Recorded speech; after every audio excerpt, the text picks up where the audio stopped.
Depuis que maman est morte, je pleure dans les rayons du H-Mart. H-Mart est une chaîne américaine de supermarchés asiatiques. Le H évoque une expression coréenne, anarum, qui signifie plus ou moins les bras chargés de victuailles. H-Mart, c'est le lieu de rassemblement de tous les jeunes venus étudier aux États-Unis, car ils y trouvent la marque de nouilles instantanée qui leur rappellera le goût du pays.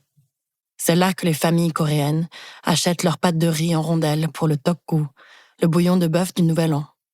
C'est le seul endroit où l'on puisse acquérir des bocaux géants d'ail égoussé, car c'est le seul supermarché qui a conscience de la quantité d'ail phénoménale nécessaire pour cuisiner nos plats. H-Mart représente la liberté de s'échapper du rayon unique de la section exotique des épiceries classiques.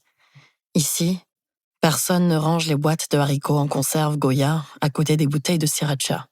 En revanche, on peut m'y trouver en larmes du côté des réfrigérateurs à Banchan, parce que je m'y serais souvenu du goût des œufs confits à la sauce soja et de la soupe de radis froide de ma mère.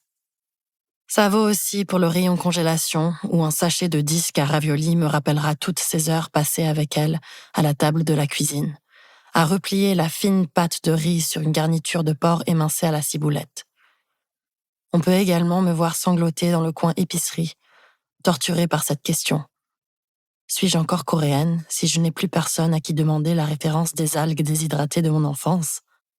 Ayant grandi aux États-Unis avec un père caucasien et une mère coréenne, j'ai toujours compté sur ma mère pour l'accès à notre héritage culturel. Si elle ne m'a jamais vraiment appris à cuisiner, les Coréens ont tendance à renier les mesures universelles pour ne fournir que des instructions cryptiques dans la veine de « ajoute de l'huile de sésame jusqu'à obtenir le même goût que maman ». Elle m'a transmis un appétit typiquement coréen. Cela implique un respect envers la bonne nourriture et une prédisposition à manger pour compenser mes émotions. À table, on avait le sens du détail. Il fallait que le kimchi ait l'astringence parfaite, que le samgyeopsal grésille à souhait. Un ragoût digne de ce nom était forcément en ébullition. Le concept de prévoir en amont les repas de la semaine était un affront à notre mode de vie. Chez nous, les jours passaient au fil des envies culinaires. Il nous arrivait de nous nourrir exclusivement de soupe de kimchi pendant 3 semaines d'affilée, jusqu'à ce que cette obsession soit remplacée par une autre. Notre appétit fluctuait en fonction des saisons et des fêtes. À l'arrivée du printemps et des beaux jours, on installait le réchaud sur la terrasse pour faire frire des lamelles de poitrine de porc en plein air.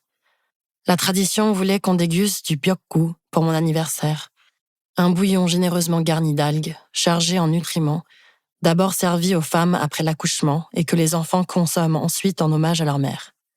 C'est en cuisine que ma mère exprimait son amour.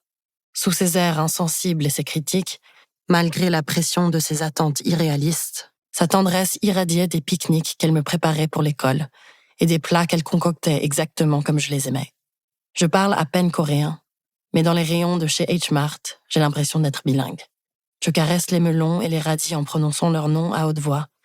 Chamue, Danmuchi.